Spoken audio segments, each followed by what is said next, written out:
Bueno, muy buenas tardes a todos. Espero que hayan tenido una buena semana y bueno, y estoy muy contenta de estar con ustedes nuevamente.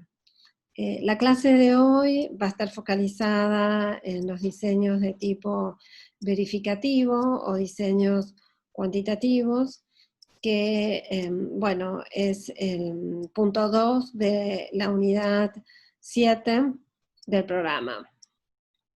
Previamente,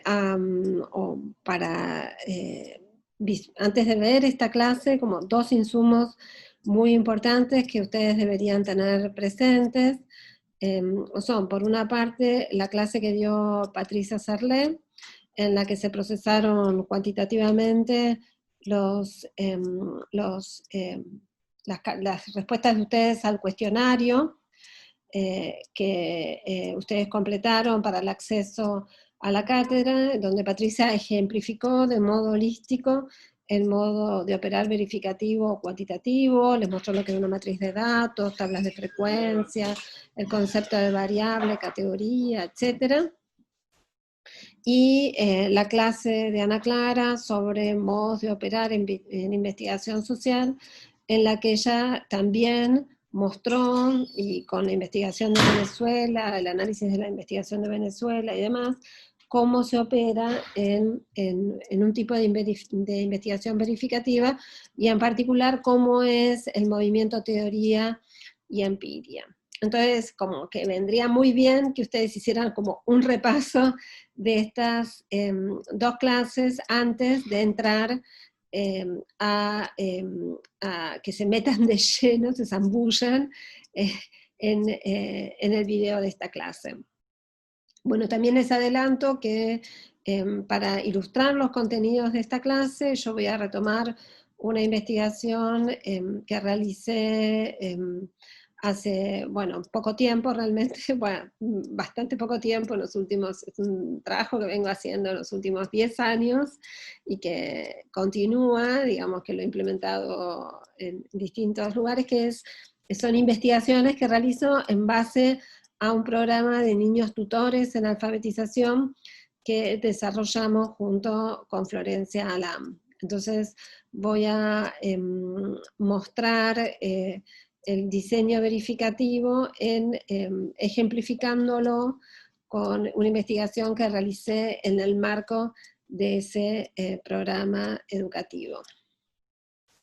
Bueno, en primer término, simplemente lo que quiero retomar es algo que venimos diciendo en todo el desarrollo de la materia, que el diseño de la investigación es para nosotras componente, una parte misma del proceso de investigación, y que el diseño de la investigación alude a toda la investigación, que no son solamente las técnicas de obtención y análisis de información empírica, como se planteaba en los modelos metodológicos más tradicionales, sino que el diseño metodológico es todo el andamiaje que sostiene el proceso de construcción de conocimiento a lo largo de la investigación. Entonces, para María Teresa Sirven, que es quien, digamos, plantea esta noción tridimensional del diseño y que nosotras seguimos, hay una dimensión que es la dimensión de la construcción del objeto y la formulación de las preguntas, una dimensión que es de la estrategia general, es decir, cómo me planteo yo que voy a dar respuesta a esas preguntas,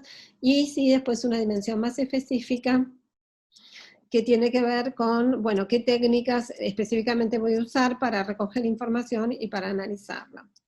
El cómo se van dando las relaciones entre estas dimensiones perfila el modo de operar específico, ¿sí? Que precisamente es, bueno, cómo voy a articular la teoría y la empiria en la construcción de conocimiento. Y entonces, en función de cómo eso se va dando, el modo puede ser verificativo, puede ser un modo cualitativo, o puede también incluir instancias de participación.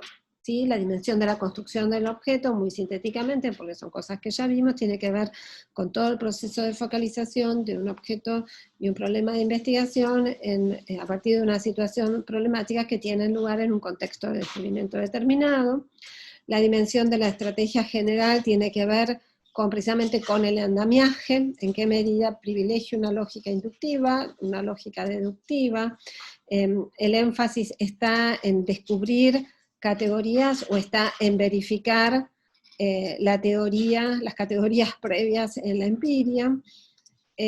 Cómo se da la relación del investigador con el objeto, es decir, hay una relación de distanciamiento donde se busca que el conocimiento construido sea objetivo, o el investigador asume que su subjetividad va a ser parte del proceso de construcción de conocimiento.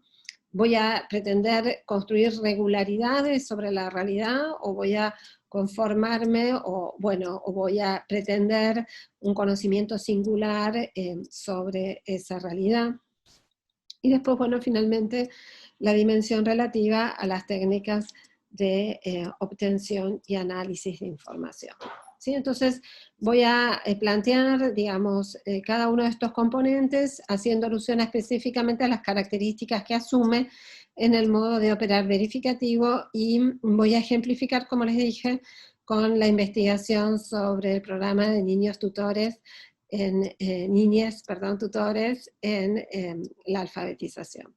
Entonces, con respecto al tema, bueno, digamos, es común a todo proceso de investigación, independientemente de si es verificativo, de generación conceptual o participativo.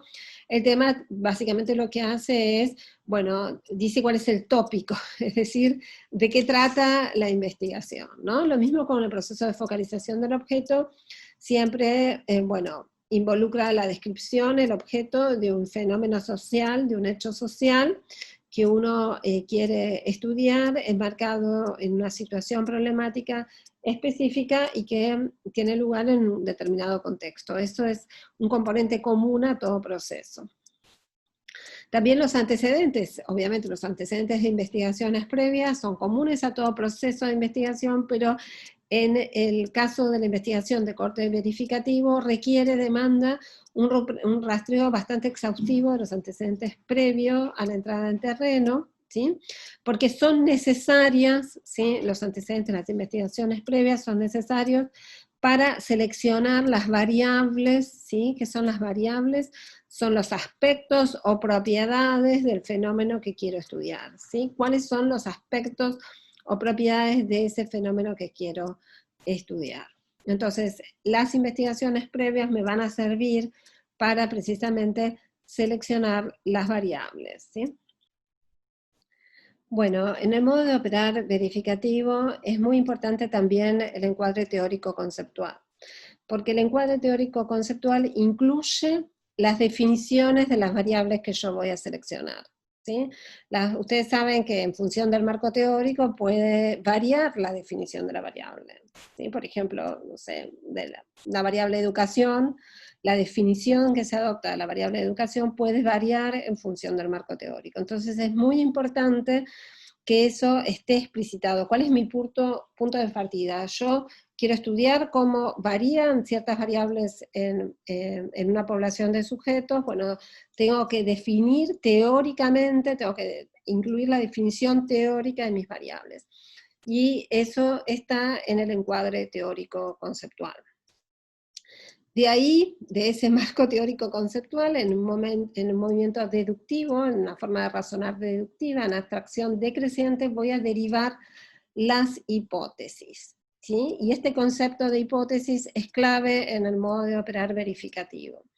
¿Por qué? Porque el planteo de problema en el modo de operar verificativo se realiza en términos de relaciones entre variables. Habitualmente lo que se quiere es mostrar que una variable está relacionada con otra, que hay una variable, un fenómeno que me interesa explicar, que es aquello que es la variable dependiente, ¿sí? Es la variable dependiente que lo quiero explicar en función de otro aspecto digamos, de otro aspecto que varía en esa misma población, que yo asumo que puede ser causa, puede estar relacionado, y que es la variable independiente. Entonces, por ejemplo, para retomar el ejemplo que yo había planteado en mis clases previas, en las clases que di previamente sobre la situación digamos, que implicaba la pandemia, el aislamiento, el confinamiento de la familia junto con los chicos en los hogares y el aprendizaje del lenguaje en los chicos más pequeños, yo puedo plantearme, por ejemplo, que el tipo de actividades en las que los chicos participan en los hogares incide en el desarrollo, en el aprendizaje del lenguaje. Entonces tengo una variable dependiente, que es el aprendizaje del lenguaje, y una variable independiente, que es el tipo de actividad en la que tiene la oportunidad de participar, que puede ser lectura de cuentos, juegos con rompecabezas, la participación de actividades domésticas, las actividades de higiene, etc. Entonces, las preguntas que se formulan en el modo de operar verificativo apuntan, por un lado, a la descripción primero de la variable dependiente, es decir, cómo varía el aprendizaje del lenguaje en los chicos, es decir, cuál es el rango de variación, es decir, cuánto aprenden los chicos que aprenden más, cuánto aprenden los chicos que aprenden menos, cómo va variando ese rasgo. Puedo plantear también que hay una asociación entre variables, ¿sí? Es decir, en qué medida, por ejemplo, la participación en ciertos tipos de actividades está relacionada con un mayor desarrollo del lenguaje en los chicos, es decir, ¿será que algunas actividades tipo la lectura de cuentos están más asociadas, los chicos que participan en más situaciones de lectura de cuentos aprenden más vocabulario, por ejemplo, aprenden más palabras que los chicos que participan en situaciones, por ejemplo, en actividades domésticas, mayormente aprenden más? Y después, por ejemplo, también hay preguntas que buscan determinar no solamente la asociación entre dos variables, es decir, que una variable varíe junto con otra, sino buscan establecer que una variable sea causa, explique la variación en la otra. Entonces, por ejemplo, se puede plantear, bueno, es que la participación en una actividad determinada es la causa de que el chico aprenda el lenguaje, o hay otros factores que varían también junto con la actividad y varían junto con el aprendizaje del lenguaje, que son la verdadera causa. Por ejemplo, no sé, supónganse ciertas estrategias de interacción de los adultos. Bueno, ¿en qué grado hay una relación de asociación o una relación causal? Es algo que las técnicas estadísticas, que no vamos a ver en el marco de la cursada de investigación 1, pero que sí van a poder quizás ver un poquito más en investigación 2, apuntan a tratar de ver si se puede plantear que una variable independiente sea la causa o simplemente una asociación. Esto igualmente no es, disculpen, algo que vamos a profundizar en el marco de la materia. Entonces, lo que busca hacer entonces el modo de operar verificativo es verificar esa relación, si se cumple o no esa relación entre variables en la realidad, y para hacer eso tiene que recurrir a la medición, ¿sí? Que se define como una observación cuidadosa y deliberada del mundo real, con el objeto de ver si la descripción de esos acontecimientos varía de acuerdo a variables específicas, ¿sí? Y esto está estrechamente relacionado con un proceso que es inherente al modo de operar verificativo, que es la necesidad de codificar, ¿sí? De clasificar los datos según los valores de la variable. Supónganse, si yo quiero ver la relación entre el tipo de actividades y el lenguaje que aprenden los chicos, ¿sí? Entonces yo tengo que codificar, decir, bueno, de una jornada diaria, o supónganse de 3 jornadas diarias en los que tengo grabaciones o algún tipo de registro de lo que hicieron los chicos, en cuántas actividades participaron de lectura de cuentos, en cuántas actividades participaron de juego, en cuántas actividades domésticas participaron, cuántas actividades de higiene. Es decir, tengo que poder codificar cada una de las situaciones concretas en las que el chico participó y decir a qué categoría pertenece. Lo mismo tengo que poder decir, por ejemplo, cuántas, digamos, con respecto al chico, ¿sí? Cuántas palabras usa y dice o entiende el niño, ¿sí? Entonces lo importante, y eso ya también lo vieron en la clase con Patricia, es que estas categorías o valores, ¿sí? En los que disculpen, en los que yo clasifico a mi variable, tienen que ser mutuamente excluyentes, es decir, cada instancia o cada observable me tiene que entrar en una sola de las categorías. El sistema tiene que ser exhaustivo, es decir, siempre tiene que todas las situaciones en las que participen los chicos tienen que ser pasibles de codificar por alguna de las categorías que yo planteé en mi sistema. Tienen que ser pertinentes, es decir, si yo voy a estudiar, supónganse, el desarrollo del vocabulario y la participación en actividades en chicos entre 2 años y medio y 3 años y medio, no tiene sentido que incluya dentro de mi sistema la realización de tareas escolares, ¿no? Porque se asume que los chicos pueden ir a un jardín maternal, pero que no les van a dar tareas escolares para hacer en la casa. Entonces, como esa actividad no sería pertinente a los sujetos, ni acorde al marco de los participantes tampoco, ¿sí? Entonces, tengo que realizar ese proceso de codificación. Y entonces, digamos, todo ese proceso de establecer las categorías implica conceptualizar las categorías también. Yo voy a decir, bueno, yo entiendo a las actividades como este sistema, ¿sí? Como este sistema de categorías. También puede ser, bueno, que yo considere que el tipo de actividad, supónganse, es una variable compleja, ¿sí? Que tiene como distintas facetas. Una faceta es el establecimiento de, bueno, de cuáles son los tipos de actividades concretas en los que los chicos participan, como dije antes, lectura de cuentos, juego, higiene, actividades domésticas.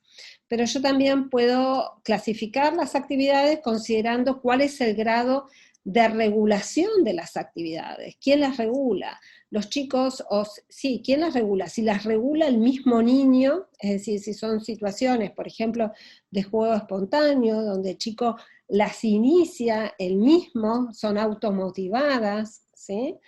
O si son heterorreguladas, es decir, son actividades que les pauta el adulto. Entonces, por un lado, tengo el objetivo específico, la actividad específica, digamos, la clasificación de las actividades de acuerdo a su objetivo específico, lectura de cuentos, juego, etc. Esa sería una dimensión, ¿sí?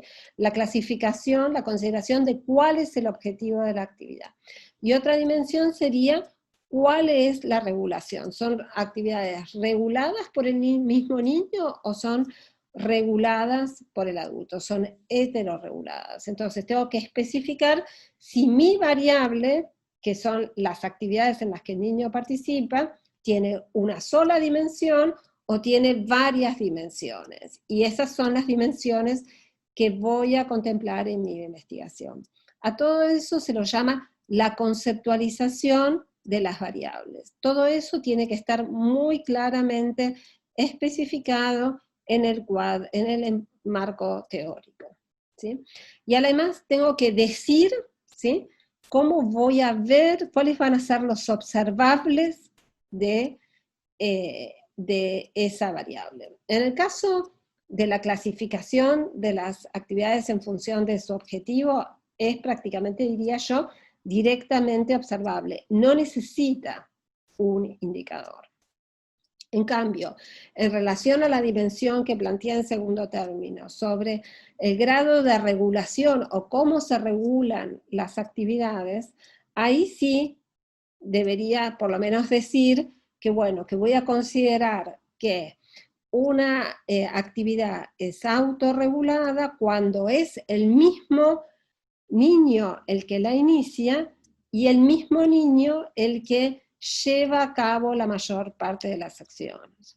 Y voy a decir que una situación, una actividad es heterorregulada cuando hay otro interlocutor del niño, que puede ser un adulto u otro niño mayor, que inicia la actividad y que el que incentiva al niño a llevarla a cabo. Es decir, tengo que definir cuáles son los observables que me van a poder decir que esa situación concreta es una actividad autorregulada o heterorregulada. Es decir, en el caso del grado de regulación de la actividad, voy a necesitar indicadores. Entonces, para poner un ejemplo concreto de la investigación de niños tutores, ¿sí? Este es un fragmento, ¿sí?, del informe que me va a permitir mostrarles, ¿sí?, que me va a permitir mostrarles cómo, digamos, a lo largo de, bueno, del reporte, de la escritura de los reportes de la investigación, la conceptualización de, digamos, de los fundamentos de la investigación, del marco teórico, etcétera, etcétera, permite identificar las variables y los valores de las variables que se tuvieron en cuenta. Voy a ir leyendo el fragmento de texto que seleccioné y voy a ir simultáneamente interrumpiendo para mostrarles cuáles son las variables y los valores de la variable. En una investigación sobre las interacciones con otros niños para el acceso a la alfabetización, los investigadores, es decir, bueno, mi colaborador y yo, parten de investigaciones previas que muestran que los niños mayores son agentes de socialización de los más pequeños, ¿sí? Y tomamos para eso la investigación de Rogoff, ¿sí?, sobre aprendices del pensamiento.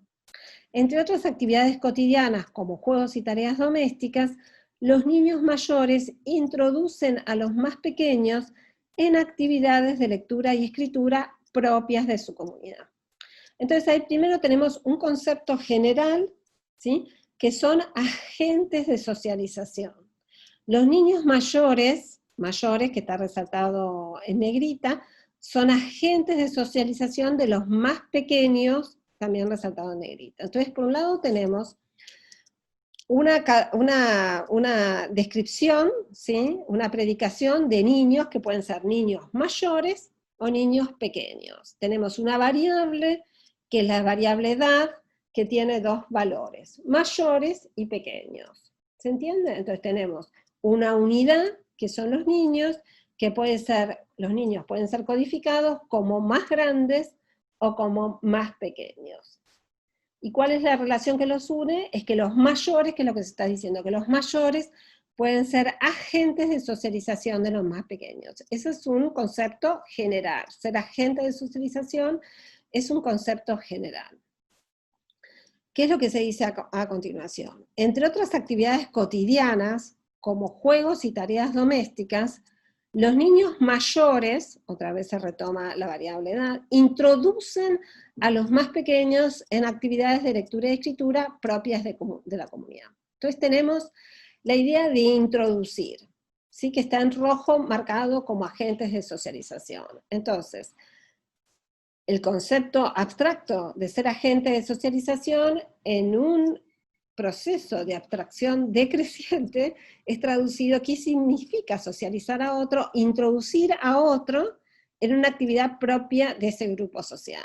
Entonces, son los niños mayores, ¿sí?, los que introducen a otros, los que le muestran a otros cómo se llevan a cabo ciertas actividades. Entonces, tenemos que la proposición más abstracta se traduce en una proposición más concreta, más cerca de la realidad y por lo tanto en mayor medida pasible de ser medida. ¿Qué tenemos en verde en el texto? Otras actividades cotidianas, ¿sí?, que pueden ser juegos, que pueden ser tareas domésticas y que pueden ser actividades de lectura y escritura. Entonces también tenemos otra nueva variable que son tipos de actividades, ¿sí?, que se codifica, o que, digamos, que se clasifica, perdón, que se divide en distintas categorías o valores, que son juegos, tareas domésticas, actividades de lectura y escritura. Sigo leyendo. Los niños pequeños se incluyen en estas actividades como observadores o como participantes. Y acá tenemos una nueva variable que determina, digamos, que permite clasificar al niño más pequeño, ¿sí?, de acuerdo a cómo participa, como solo observador o como también como participante. ¿Sí? Continúo leyendo. Cuando los adultos poseen bajos niveles de alfabetización, y no pueden realizar una lectura fluida, por ejemplo, en comunidades rurales o poblaciones urbano-marginadas, se conforman redes de colaboración, los hermanos, primos, vecinos les leen cuentos a los niños pequeños. Entonces tenemos ahí una nueva variable que codifica a los adultos de la familia, ¿sí? En función del grado de alfabetización que poseen, son adultos alfabetizados o adultos con bajo nivel de alfabetización, y también que codifica a los hogares en función de si son comunidades rurales, si son poblaciones urbano marginadas, o bueno, no está dicho ahí, o si son poblaciones de sectores medios. Nuevamente, otra variable, ¿sí? Y se conforman redes de colaboración, los hermanos, primos y vecinos, está codificando en relación, en realidad, al vínculo de, bueno, los hermanos mayores, ¿quiénes pueden ser? Pueden tener distintos vínculos con los más chiquitos, pueden ser hermanos, pueden ser primos, pueden ser vecinos. Y les leen cuentos, bueno, aparece como también en verde, codificado como en las otras actividades. Esto simplemente es para mostrarle que en realidad los reportes de investigación lo que muestran es cómo se produce la conceptualización a partir del entramado de los distintos valores que asumen las variables. Entonces, el programa de niños tutores en alfabetización, que voy a usar para ejemplificar este modo de operar, esta forma de diseño, tiene dos objetivos grandes. Un objetivo que es educativo, ¿sí? Que es de intervención pedagógica, de promoción pedagógica, como lo quieran llamar, ¿sí? y un objetivo que es claramente de investigación, ¿sí? Es decir, tiene un objetivo de investigación y un objetivo de transformación de la realidad, ¿sí? Entonces, por un lado, se propone capitalizar las interacciones entre niños de distintas edades, ¿sí? Para generar una matriz que andamie el acceso de los niños de 4 y 5 años a la alfabetización antes de ingresar a primer grado de la escuela primaria, y al mismo tiempo oportunidades para que los niños mayores, niños, estamos pensando en niños de más o menos 12, 13 años, puedan en situaciones significativas desarrollar una mayor comprensión del sistema de escritura y mejorar sus habilidades como lectores y escritores. Es decir, que desde el punto de vista educativo es un programa que tiene como apunta a dos puntas, es decir, tiene por un lado un objetivo puesto en los más chiquitos, pero por otro lado también un objetivo puesto en los niños mayores también, ¿sí? También apunta a que, bueno, cuando los más grandes le enseñen a los más chiquitos, también aprendan ellos también, ellas y ellos también. Y entonces ese sería el objetivo pedagógico, el objetivo educativo. Pero desde el punto de vista de la investigación, del proceso de construcción de conocimiento, nos interesa, y como investigadoras, investigar el efecto de las interacciones entre los niños en el desarrollo del lenguaje, ¿sí? Es decir, cómo afecta esta situación, investigar cómo se produce el aprendizaje del lenguaje en este proceso de interacciones entre chiques, sin adultos. Entonces, esto se tradujo, el objetivo de investigación se tradujo en 3 preguntas concretas. Si el programa de niña a niña incide en el aprendizaje del lenguaje en las niñas pequeñas, si el programa de niña a niña incide en el aprendizaje del lenguaje en las niñas mayores, y qué características adopta la interacción en las situaciones de alfabetización entre niñas que pueden dar cuenta de eventuales aprendizajes. Es decir, tenemos 2 preguntas que son preguntas que orientan a un modo de operar verificativo, en tanto que postulan la relación entre variables. Si es que el programa de niña a niña, es decir, la participación de niña en el programa, ¿sí?, incide en el desarrollo del lenguaje de los mayores, ¿sí? Es decir, hay una variable independiente que es el programa de niña, es decir, la participación en el programa de niño a niño, si incide en el desarrollo del lenguaje en los chicos más pequeños, si el programa, la participación como tutora en el programa de niña a niña, incide en el aprendizaje del lenguaje de los chicos mayores, ¿sí? También tenemos una variable independiente, que es la participación en el programa, y una variable dependiente, que es el desarrollo del lenguaje, en los 2 casos. Y por otro lado, tenemos una pregunta que apunta a ver las características que adopta la interacción en las situaciones, ¿sí?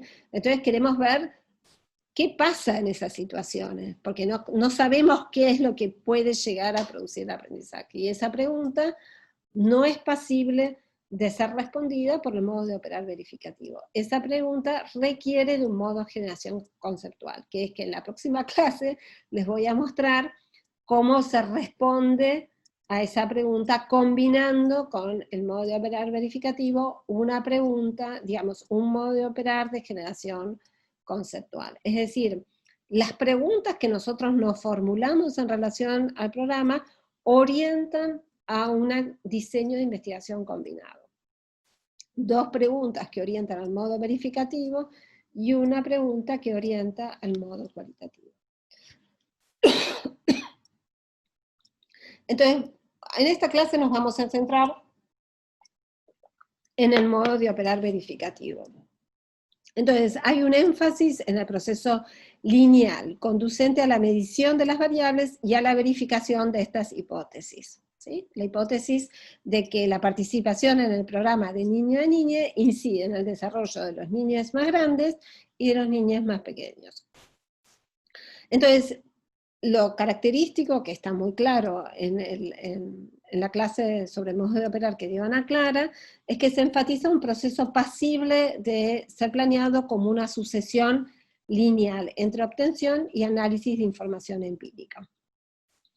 Entonces se aíslan analítica y operativamente distintos aspectos de la realidad, y entonces es necesario de antemano establecer en qué población se va a estudiar el fenómeno, cómo se van a medir las variables de interés, ¿sí? Las variables son el programa y el aprendizaje del lenguaje.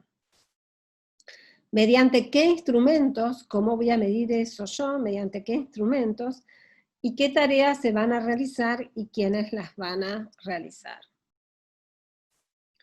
Entonces, con respecto a la población, es necesario determinar una población. Nosotros este programa, bueno, obviamente que la población son niños, y en algún caso trabajamos con niños de la ciudad de Buenos Aires. Es un programa que implementamos muchas veces. En otros casos lo implementamos en La Matanza, en escuelas de La Matanza, y en otros casos también lo implementamos en una población de chiques de una comunidad indígena que, bueno, suburbana, que residen en Presidente Derqui, que es la comunidad de aquí. Y, pero bueno, tiene que estar muy claro siempre en el modo de operar verificativo qué es lo que se va a estudiar. En este caso eran niños, pero también pueden ser planes de estudio, grupos, instituciones, etc. Y también un aspecto característico del modo de operar verificativo es, o bien que las muestras son grandes, ¿sí? Es decir, hay muchos casos, o bien que los casos se seleccionan con procedimientos al azar, ¿sí? Que lo que garantizan es que cualquier miembro del universo tuvo la misma oportunidad de participar, ¿sí? Que también es un aspecto cómo se selecciona la muestra. Es algo que nosotros no vamos a ver en investigación 1, sino que es algo que ustedes van a profundizar en investigación 2, pero lo que sí es como básico, como que sepan que, digamos, lo que garantiza o lo que se busca que garantice esa selección al azar o ese número importante de casos como había en Venezuela, es lo que las proposiciones que se infieran de los resultados de esa investigación sean generalizables o sean pasibles de ser predicados de todo el universo. Supónganse, yo voy a trabajar con 20, 30, 40, 50, 60 o 70 casos particulares, pero voy a pretender que mis resultados valgan o predicar, sean generalizables a todo el universo. Es decir, si yo encuentro que, supónganse, como, bueno, que este programa, cualquier otro programa, funciona, es efectivo en una población determinada, entonces implicaría la pretensión de asumir que los resultados de esta investigación son válidos para toda la población de la cual extraje esa muestra. Entonces, otro aspecto muy importante del diseño verificativo es que, ¿se acuerdan? La definición teórica que, digamos, como que está implícita, digamos, no implícita, que está contenida, perdón, dentro del encuadre teórico, tiene que dar lugar a lo que se llama una definición operacional, ¿sí? Es decir, que implica cómo voy a operar sobre la realidad para encontrar la información empírica que va a ser cuantificada. Es decir, cómo voy a medir la variable, tal como yo la definí en la definición teórica, cómo voy a medir la variable en la realidad. Entonces retomo el ejemplo que di sobre las actividades, los tipos de actividades, ¿sí?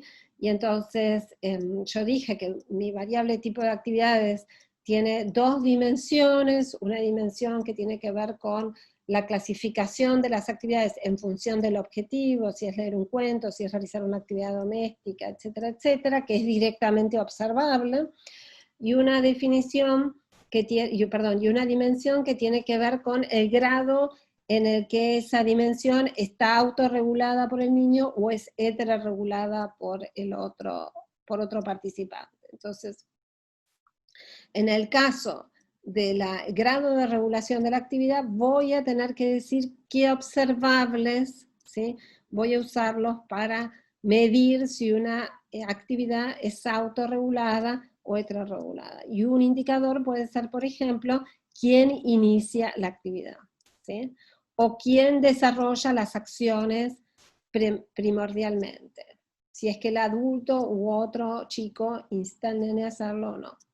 Lo mismo, si yo digo que voy a estudiar el lenguaje en los chicos, o por ejemplo el vocabulario, tengo que decir cómo voy a ver si el chico tiene más o menos vocabulario. ¿Qué es lo que voy a hacer? ¿Les voy a tomar una prueba? ¿Qué tipo de prueba voy a tomar? Voy a ver el lenguaje que el chico usa, voy a ver cómo produce palabras en las situaciones, o voy a tomarles una prueba de comprensión de vocabulario, ¿sí? Entonces, decir cómo voy a medir una variable determinada es proporcionar la definición operacional de la variable, ¿sí? Entonces, la definición operacional debe indicar dos aspectos. El instrumento que voy a usar para recolectar la información, qué prueba, por ejemplo, de vocabulario voy a tomar, o voy a medir el vocabulario espontáneo que el chico usa durante el día, ¿sí? Y el tipo de información que se va a obtener con dicho instrumento, y que se va a considerar un indicador del concepto en la realidad. Bueno. Y entonces, en ese sentido, me parece como muy importante que ustedes lean Saussure, que lo tienen en la bibliografía, en el libro Todo es Teoría, y extraje una cita que me parece fundamental y que muestra la transición y la consistencia que debe haber entre la dimensión de la construcción del objeto de conocimiento y la dimensión de la estrategia general, ¿sí? Les leo la cita. Una vez formulados los objetivos generales y específicos, los conceptos contenidos en las hipótesis o proposiciones que los conforman deben ser transformados en variables, las que pueden ser definidas como aspectos o dimensiones de los fenómenos o procesos estudiados. El nexo entre las variables, plano de la teoría y el plano observacional está dado por las definiciones operacionales. Es decir, la definición operacional es lo que me liga el plano teórico, la variable que yo quiero estudiar, con el plano empírico, ¿sí? Es lo que me está diciendo qué voy a entender yo para la variable. Los resultados que obtenga van a depender de qué indicador yo tome de la variable. Y entonces Sautou dice, en el sutil paso desde la conceptualización teórica hacia la operacionalización que da lugar a un indicador observable, el investigador hace una apuesta muy fuerte a la validez de sus mediciones. Implícita o explícitamente postula que existe un nexo teórico y lógico entre los significados conceptuales asignados a la variable y el emergente observable que se utiliza en su medición. Si el indicador es un reflejo de la variable en un espejo, se puede sostener que el conjunto de los indicadores reproduce en el plano observacional las relaciones que se postulan en la teoría, ¿sí? Para que tengan un ejemplo muy cercano, la variable de educación, ¿sí? Puede definirse de muchas maneras distintas. No es lo mismo si yo mido la educación nada más por el último nivel de escolaridad asignado, así tengo en cuenta también la calidad de la educación que el sujeto o que la persona recibió, ¿sí? Los contenidos a los que tuvo acceso, las herramientas, etcétera, con las que contó, etcétera. Entonces, cómo yo mido la variable, ¿sí? En realidad va a determinar el proceso, cómo se construya la evidencia empírica, los resultados que se obtengan. Entonces, volviendo al ejemplo del programa de niños tutores que estamos usando para ilustrar estos contenidos. Entonces, como les dije antes, la variable independiente es el programa, ¿sí? La participación del programa. Este programa se operacionaliza, es decir, se concretiza en la realidad a través de distintas acciones. Una serie de talleres en las que participaban los niños más grandes, los niños tutores, una serie de situaciones de tutoría en las que participaban los niños mayores junto con los niños pequeños, y una serie de libros de lectura y alfabetización temprana que les facilitábamos a los chicos para que llevaran a cabo las situaciones de tutoría. La variable dependiente, que es el lenguaje de los niños pequeños y el lenguaje de los niños mayores, tiene también distintas dimensiones. Una dimensión que tiene que ver con la comprensión de vocabulario, ¿sí? Otra dimensión que tiene que ver con la producción de categorías conceptuales, es decir, con los significados que subyacen a las palabras, y también otra dimensión que nos interesaba, la dimensión de escritura, es decir, del lenguaje nos estábamos contemplando la comprensión y la producción del lenguaje, y la posibilidad de escribir palabras. Y con respecto a los niños mayores, la dimensión que contemplamos era el vocabulario y en particular las estrategias para explicar palabras. Entonces, todo estas dimensiones y estos aspectos que tenían cada una de estas variables implican cómo nosotros la estábamos conceptualizando. Cómo estábamos conceptualizando, por un lado, lo que suponíamos que iba a incidir en los chicos, esta propuesta pedagógica, y por otro lado, cómo conceptualizábamos lo que esperábamos que en los chicos se desarrolle, es decir, su lenguaje. Entonces, con respecto al programa de niños tutores, como para darle un poquito más de información, el diseño del programa involucra la realización conjunta de actividades de alfabetización y de lectura de cuentos de los niños mayores a los pequeños, y crea un espacio de interacción no habitual en instituciones educativas formales, porque en la mayor parte de las ocasiones los hicimos en escuelas que tenían jardín de infantes y primaria y secundaria, y en centros educativos comunitarios, ¿no? En los que se generan oportunidades para promover en los niños mayores y en los más chiquitos aprendizajes específicos. Entonces, ¿qué es lo que intentábamos promover? En los mayores, la lectura fluida, el desarrollo del vocabulario y estrategias discursivas, que pudiesen narrar, describir, planificar, formular preguntas. La cooperación e interacciones de cuidado y afecto, aunque no era una cosa que nosotros buscábamos verificar, sí era un objetivo que teníamos, generar actitudes de cuidado de los más grandes a los más chiquitos, y el fortalecimiento de la autoestima, porque obviamente que poder enseñarle algo a otro es positivo también para la autoestima del que enseña.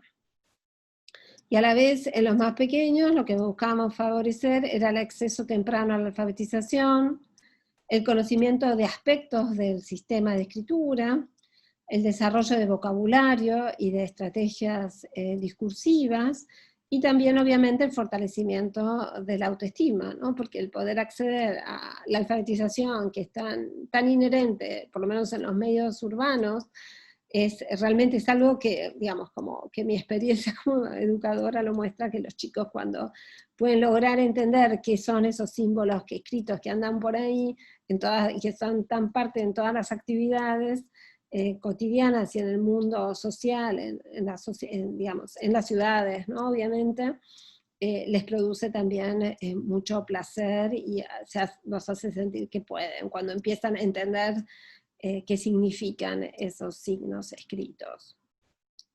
Entonces, el programa de niños tutores, lo que nosotros hacíamos era trabajar con los más grandes para que ellos después lideraran las situaciones de tutoría con los más chiquitos. Entonces, ¿qué es lo que hacíamos en el programa de niños tutores? Se les mostraba cómo leer el cuento a los más pequeños, se reflexiona acerca de cómo explicar el significado de las palabras, se promueve el relato de experiencias personales relacionadas con los cuentos y la descripción descontextualizada de objetos y escenas, es decir, cómo explicar una palabra, qué es algo en particular.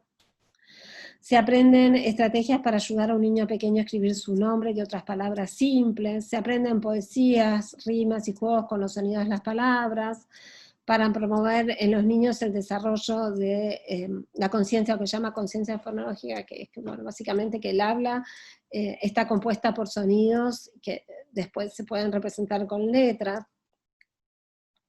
Pero la lógica que subyace al programa es que los tutores, al tener que leer el cuento ellas varias veces, el mismo texto para podérselo leer después a un chico más chiquito, mejoran ellos su fluidez en la lectura, ¿sí? Y al identificar palabras poco familiares y pensar cómo las explicarían, mejoran ellos mismos su vocabulario.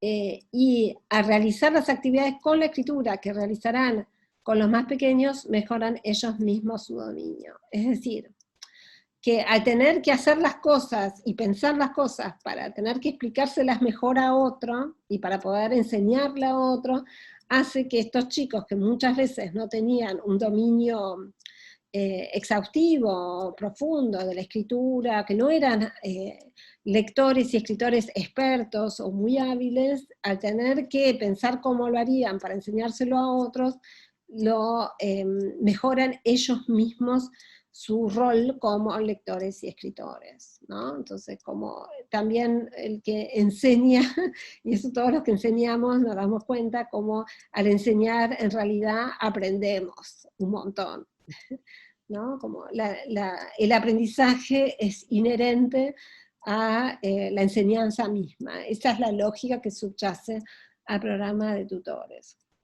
Entonces, bueno, pero el hecho es cómo hacemos, digamos, cómo se hace para probar, entonces, en la realidad, para proporcionar la evidencia empírica, cómo se hace para verificar, ¿sí?, en la empiria, una relación entre dos variables, ¿sí? Que hay una cierta variable independiente, que en este caso es el programa de niños tutores, incide en una variable dependiente, que es el desarrollo del lenguaje en los grandes y en los chiquites, ¿sí?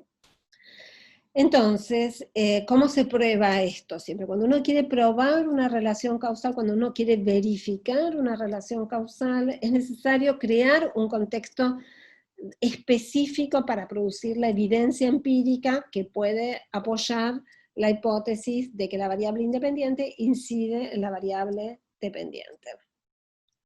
¿Qué tipo de información se necesita para afirmar que una cierta variable X, ¿sí?, en este caso es el programa de niños tutores, y incide en una cierta variable I, que en este caso es el lenguaje de los grandes y el lenguaje de los chiquitos. Entonces hay que mostrar que cuando varía X, es decir, cuando se aplica el programa, que está, como ya les dije, conceptualizado y se operacionaliza como un programa de tutores a los más grandes y como situaciones de tutoría en los más chiquitos, como el uso de libros, ¿sí? Estas tres aspectos tienen. Cuando se producen esas tres cosas, varía el desarrollo, el lenguaje de los grandes y varía el lenguaje de los chiquitos. Es decir, ese sería el punto 1. X, el programa, e Y, el lenguaje de los grandes y los chiquitos, varían concomitantemente. Además tengo que mostrar que Y, que el lenguaje de los chiquitos y de los grandes, y ese determinado nivel de lenguaje que veo después de aplicar el programa, no es anterior a la aplicación del programa. Es decir, que X, que el programa, antecede en el tiempo a Y. Es decir, que cuando aplico X, después varía, y es después, hay una relación temporal, es después, cambia el lenguaje, varía Y. Y que no hay otros factores extraños, ¿sí? Por ejemplo, otra persona que les esté enseñando, u otra cosa, que determinen ese cambio. Tengo que tener esos tres tipos de evidencia. Tengo que decir que el lenguaje varía junto con la aplicación del programa, que ese nivel de lenguaje es posterior a la aplicación del programa, y que no hay otros factores extraños, otras variables que estén determinando ese cambio en el nivel del lenguaje. Y eso es lo que se llama un experimento, ¿sí? Es decir, un diseño experimental permite proporcionar, ¿sí? Permite proporcionar estos tres tipos de evidencia. El diseño experimental, ¿sí? El diseño experimental es como el modelo de la forma verificativa. Después ya vamos a ver que hay otros modelos verificativos, pero como el modelo por excelencia es el experimento. El término experimento tiene un uso coloquial cuando nosotros hablamos, bueno, experimenté con tal cosa, ¿sí? No importa con qué, implica tomar una acción determinada y observar qué consecuencias tiene. Hice el experimento a ver qué me daba, ¿sí? Es como de ir a tal parte y a ver qué sensación tenía, por ejemplo. Es decir, hay un uso coloquial de la palabra experimentar, que quiere decir, bueno, hacer algo para ver qué me pasa con eso. Y el término también tiene un uso científico que implica lo siguiente. Se manipulan, hay una manipulación intencional de una o más variables, en este caso es, aplico el programa a un grupo de chiques, ¿sí? Es decir, hay una manipulación, yo tengo un programa, tengo algo, y lo aplico a un grupo, ¿sí? Puedo no aplicarlo a otro, es decir, lo manipulo, lo aplico, mido, veo las consecuencias que esa manipulación tiene, ¿sí? En este caso en el lenguaje de los chiques grandes y de los chicos pequeños, es decir, mido dentro de una situación de control, de cierto control que puede ser mayor o menor, en general los experimentos que se hacen en educación no tienen demasiado control, pero se intenta controlar, y mido como si hay otras variables que son las que están produciendo ese efecto, ¿sí? Entonces, ¿sí? Entonces, ¿cómo se efectiviza y se concretiza esa manipulación? ¿Sí? Tengo un grupo, ¿sí? Uno, al que le voy a aplicar la variable independiente, que en este caso es el programa, voy a implementar el programa a un grupo, y a otro grupo no se lo voy a implementar. En los dos grupos mido al principio, en el momento 1, que muchas veces se llama pretest, o en la evaluación 1, como la quieran llamar, mido cuál es el nivel de lenguaje que tienen los chicos, grandes y chiquitos, ¿sí? Después a un grupo le aplico la variable independiente, y al otro grupo no se la aplico. Y en un momento 2, una evaluación 2 o un post-test, cualquiera de los 3 términos se pueden usar y son válidos, vuelvo a medir las mismas que medí al principio, ¿sí? Vuelvo a medir el lenguaje en el grupo 1 y en el grupo 2. Y entonces veo, ¿sí?, si hubo cambios respecto del momento 1. Es decir, comparo los cambios que se observaron del momento 1 al momento 2 en el grupo 1, en el grupo experimental, donde apliqué el programa, mi variable independiente, con los cambios que se produjeron en el grupo 2, en el que no apliqué el programa. Es decir, comparo los cambios entre el momento 1 y el momento 2 en el grupo 1 con los cambios entre el momento 1 y el momento 2 en el grupo 2 en el que no apliqué el programa. Entonces, si en el grupo 1, donde apliqué el programa, hubo un mayor incremento en el lenguaje que en el grupo 2, donde no apliqué el programa, concluyo, ¿sí?, que el programa incide positivamente en el desarrollo lingüístico de los niños. ¿Cómo estoy midiendo? ¿Por qué es necesario el grupo 2, que sería el grupo de control? ¿Por qué es necesario el grupo de control? Porque se asume que obviamente, en este caso, como en todos los otros casos, puede haber muchos otros factores externos que pueden incidir en el desarrollo del lenguaje. Que los chicos miran televisión, que los chicos participaban de otras actividades en la escuela, que interactúan con amigos, con los papás, etc. Todas esas variables que son extrañas en la jerga del modo de operar verificativo, esas variables extrañas se asume, ¿sí?, se asume que actuaron del mismo modo en el grupo 1 y en el grupo 2, ¿sí? Entonces, el grupo de control me da, digamos, la diferencia entre el grupo 1 y el grupo 2, me da como la medición de todas esas variables extrañas. En cambio, en el grupo 1 tengo el efecto, los resultados que observo en el momento 2 son el resultado del efecto de las variables extrañas más la variable experimental, más la variable de intervención que da el programa. Entonces, la diferencia entre el momento 2 en el grupo experimental y el grupo de control me da el impacto del programa. ¿Se entiende? Entonces, para mostrar exactamente lo que hago, lo que hice en la medición de los datos que les voy a mostrar a ustedes ahora, nosotros lo medimos varias veces, el efecto del programa. En este caso, lo hicimos sobre 70 chicos que asistían a una escuela en La Matanza, una escuela grande de La Matanza, que tenía jardín, primario, secundario, muchos chicos, muchas salas. Y entonces medimos los conocimientos de los chicos al comienzo del año, en vocabulario, en comprensión de vocabulario, conceptos y escritura, y en los más grandes, en vocabulario, definición de palabras, les tomamos, pero básicamente vocabulario. Después implementamos el programa, después medimos los conocimientos de los chicos al final del año escolar, ¿sí?, en el post-test, lo que dije recién, y comparamos los conocimientos de los chicos al principio y al final del año. Y comparamos los incrementos que tuvieron esos chicos que habían participado del programa con los incrementos en el lenguaje de un grupo de control, ¿sí? Y acá está graficado, ¿sí?, exactamente con las pruebas que tomamos.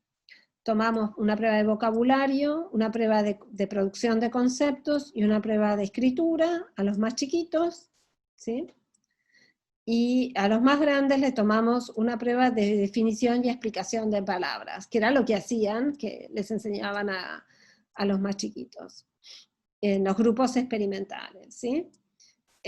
Después, los más chiquitos participaron de las situaciones de tutoría, y los más grandes participaron del taller de tutores que le dábamos a los más grandes y de las situaciones de tutoría, y después volvimos a tomar las mismas pruebas a fin de año. Y tomamos un grupo de control de chicos chiquitos y un grupo de control de chicos grandes, y les aplicamos las mismas pruebas a principio de año y las mismas pruebas a fin de año, y no y no participaron del programa. Y bueno, esto es básicamente lo que les acabo de mencionar, ¿sí?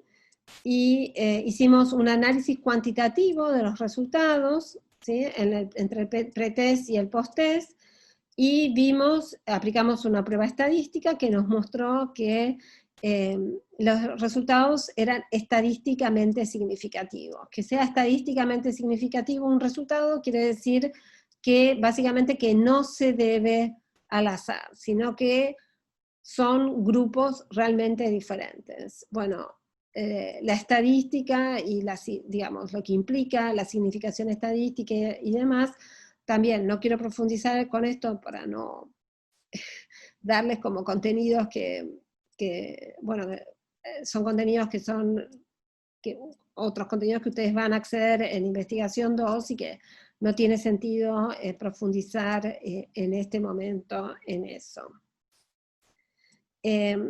Este gráfico muestra, digamos, todo como sintetiza el movimiento teoría-empiria en esta investigación, tal como lo estuvimos viendo en las primeras clases, ¿sí? Como, digamos, como desde el plano de la teoría, ¿sí? Esta investigación se basó en supuestos de la teoría sociocultural sobre la relevancia de la interacción en el lenguaje, y sobre, digamos, la relación entre el lenguaje oral y escritura, como las hipótesis planteadas en el plano teórico, que las interacciones entre niños de distintas edades sí favorecen el aprendizaje del lenguaje en los más chiquitos y también dan lugar a una mayor variación, una mayor amplitud de estrategias discursivas y un mayor desarrollo del lenguaje en los más grandes. Estas hipótesis permitieron la definición de variables independientes, que en este caso el programa de niños tutores, y de variables dependientes, que tenía que ver con el lenguaje de los niños pequeños y de los niños mayores, y como esto dio lugar a una serie de indicadores, ¿sí? Como establecimos una serie de indicadores que tenían que ver en los más grandes, la medición de vocabulario a través de cómo definían y explicaban las palabras a los más chiquitos, y en los más chiquitos básicamente lo que hicimos fue tomar pruebas de escritura, vocabulario receptivo y producción de categorías conceptuales, y la comparación cuantitativa de las respuestas de los niños en un pretest y en un posttest. Es decir, como se ve acá, a diferencia de todos los otros movimientos, las investigaciones en las que previamente trabajaron, como no hay un movimiento dialéctico de teoría y empiria, no hay un trabajo simultáneo de la teoría con la empiria en la generación de categorías conceptuales, sino que hay un plano teórico que permite la definición de variables, el establecimiento de indicadores para medir digamos, en qué medida esos indicadores muestran la relación entre las variables. Y entonces, estos son algunos de los resultados cuantitativos que tuvimos, que, bueno, son pocos los que les voy a mostrar, pero como para que tengan una idea sobre cómo la incidencia lo que muestran es la incidencia del programa en cada una de las dimensiones de las variables en estudio. Entonces, en este gráfico responde a la pregunta de cómo impacta el programa en el desarrollo del lenguaje de los niños pequeños, y entonces tenemos los primeros datos, que son los datos del pretest, donde se compara cuál es la situación del grupo experimental con el grupo comparativo, ¿sí? Y entonces encontramos que en el grupo experimental, ¿sí? El grupo experimental difería, ¿sí?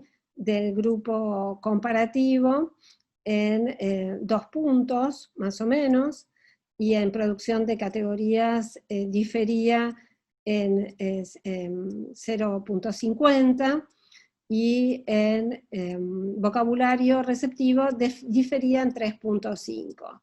Pero si vemos en el post-test,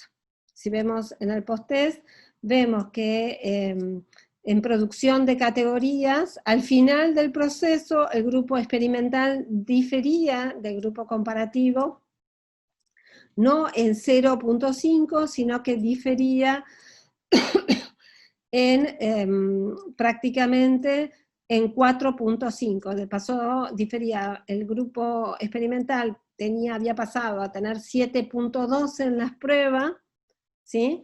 Había pasado de 3.12 a 7.12, y el grupo comparativo se había quedado igual, es decir, no había modificado en absoluto. Estaba en 2.5 al principio y 2.5 al final. Por su parte, en relación a la escritura, mientras que el grupo experimental tenía al inicio del programa 3.29, al final tenía 5.29, es decir, había incrementado su desempeño. Piensen, esto es una prueba, en 2 puntos, y en cambio el grupo comparativo había aumentado en 1 punto. ¿Sí? Es decir, había incrementado también su conocimiento, pero en un solo punto. Y con respecto al vocabulario receptivo, comprensión de vocabulario, el grupo experimental al principio tenía 7.94 y al final, es decir, en el post-test tenía 10 puntos, ¿sí? Es decir, había aumentado en 2 puntos prácticamente. Y en cambio, el grupo comparativo había pasado de 3.5 a 4.7, es decir, se había incrementado en 1 punto.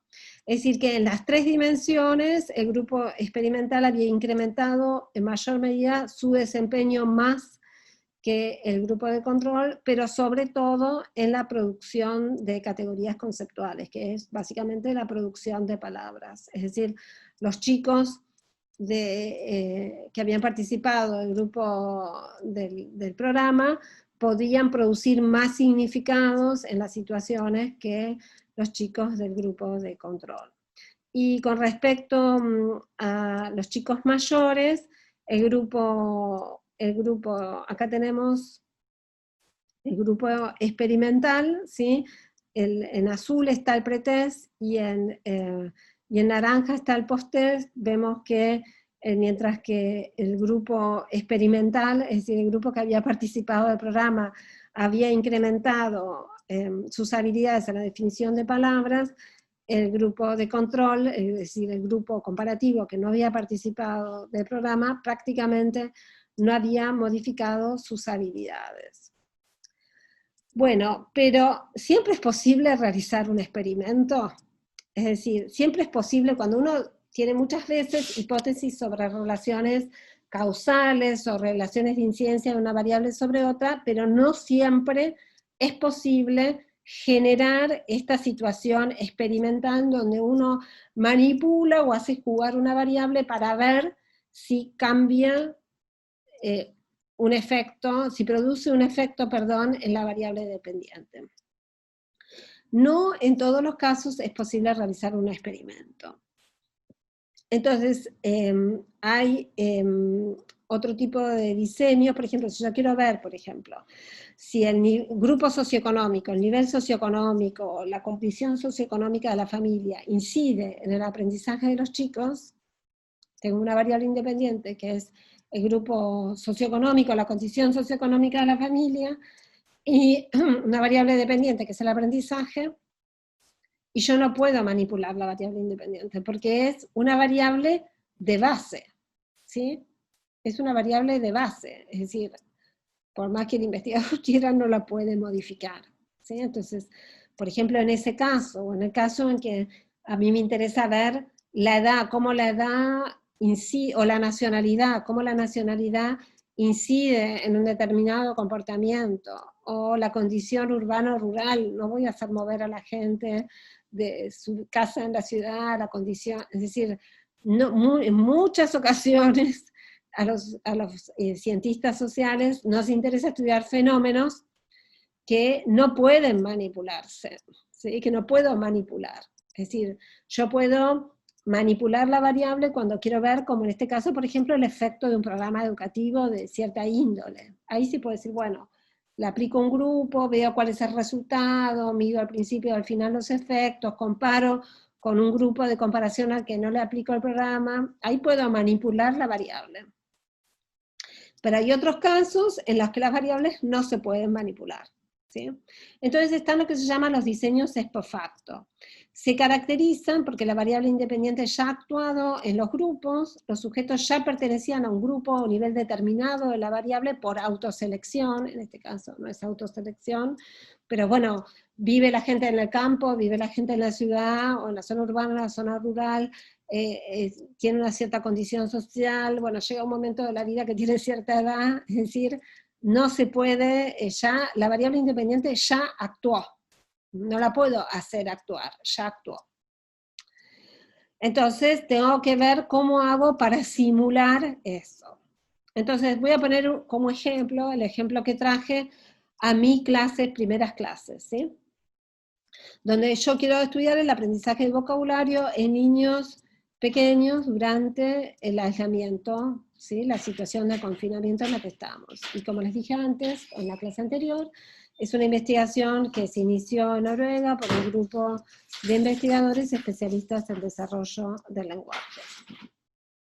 Entonces ellos tienen como 3 preguntas, que es cómo influye el grupo social en el ritmo de aprendizaje del vocabulario en esta situación específica, cómo influye el tipo de actividades en las que el niño tiene la oportunidad de participar en el hogar, y cuál es el impacto de la interacción exclusiva con la familia en el ritmo de aprendizaje de vocabulario.